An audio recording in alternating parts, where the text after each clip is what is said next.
The resurgence of McLaren did not come without its bad sides, as the team performed badly at Spa. And on top of that, Norris now slammed the new upgrades, saying they don't suit his driving style. But instead of this causing some chaos within the team, it's actually brought them closer together. What does the future hold for McLaren, and is Norris alone to blame for the great run? If anything proves how much can change in just a few months, then you don't need to look much further than McLaren in this 2023 season. From beginning the campaign with a desperately slow car, to fighting for podiums, it has been a mighty turnaround. Those back-to-back P2 finishes for Lando Norris were special, for both him and McLaren as a whole. It showcased that their leap in performance, once their complete remodel was put on the MCL60, was absolutely the real deal. But how much exactly can we say that, yeah, it's Lando who is mostly at fault for the great performances the Woking team is putting out? Lando Norris clearly outperformed Daniel Ricciardo during their 2 years as teammates at McLaren, leading to Ricciardo's early exit from his 3-year contract, and this set the stage for Oscar Piastri, Ricciardo's successor, who was well aware of the immense challenge of competing against Norris. Despite being sidelined by Alpine for a year after securing championships in Formula Renault Eurocup, Formula 3 and Formula 2, Piastri quickly proved his mettle in his first F1 season. However, both McLaren drivers had initial struggles with the MCL60, which did not meet its performance projections upon release, and the team acknowledged its shortcomings. And only after a significant mid-season upgrade did the car truly become competitive. The season start wasn't smooth, as technical issues marred their performance in the Bahrain Grand Prix, and although Piastri showcased his prowess by qualifying 9th in Jeddah, an early mishap ruined the race for both him and Norris. The duo made a comeback in Melbourne, skillfully securing critical points amidst race chaos. Despite the car's limitations in the early races, both drivers secured points whenever possible, and their resilience was on display in the rain-affected Monaco Grand Prix, with Piastri, the rookie, impressing many. Austria marked the introduction of McLaren's upgrade, initially available only to Norris, who immediately capitalised by securing 4th place. At Silverstone, both drivers benefited from the upgrade, clinching 2nd and 3rd positions. However, a poorly timed safety car prevented Piastri from earning a podium spot. The following race in Hungary saw Piastri taking an impressive lead at the start, but in-race decisions favoured Norris. Piastri acknowledged the strategy was fair post-race. Then Belgium came, and Piastri further showcased his potential, securing a spot beside pole winner Max Verstappen for the sprint race. Although the McLaren couldn't outpace the Red Bull after a restart, Piastri clinched 2nd place before an unfortunate collision with Sainz.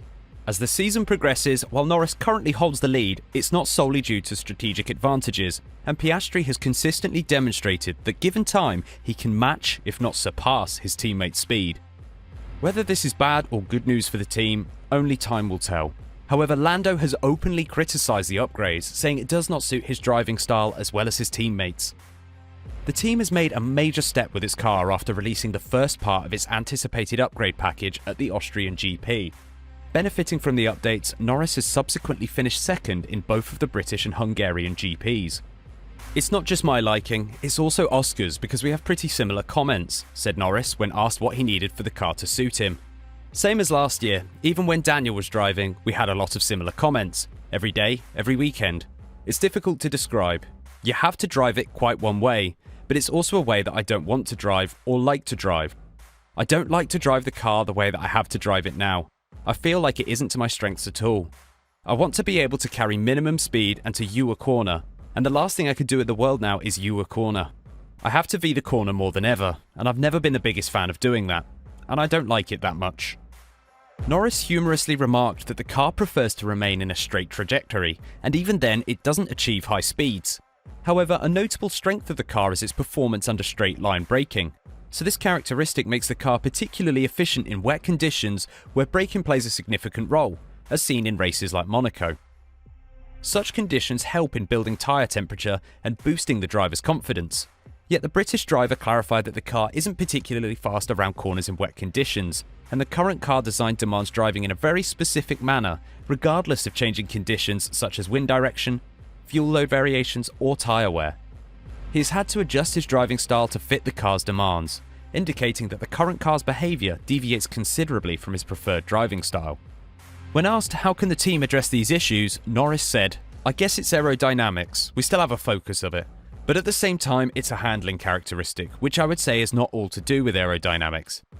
Even though aerodynamics is the easiest to just add load to, and it's an easy way of just bringing absolute performance, I think even if we say we have the same load as a Red Bull in slow speed, I don't think we have the right balance of car in slow speed, which I think is also a limitation for us.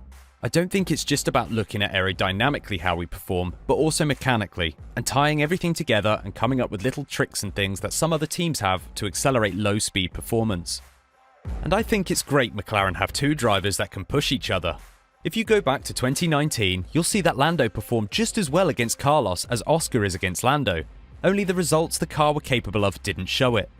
I just hope McLaren can keep them both around for a long time. There's going to be huge efforts from others to try and lure them away. But the potential problem for Norris is that Piastri is probably unlike Sainz. At this rate, it wouldn't be too surprising to see Piastri increasingly outperform Norris. But he might rise to the challenge, as this is a fun and interesting driver pairing. A player in any team criticising it does not bode well for the organisation in any sport. And the same can be said for the world of Formula 1 as well.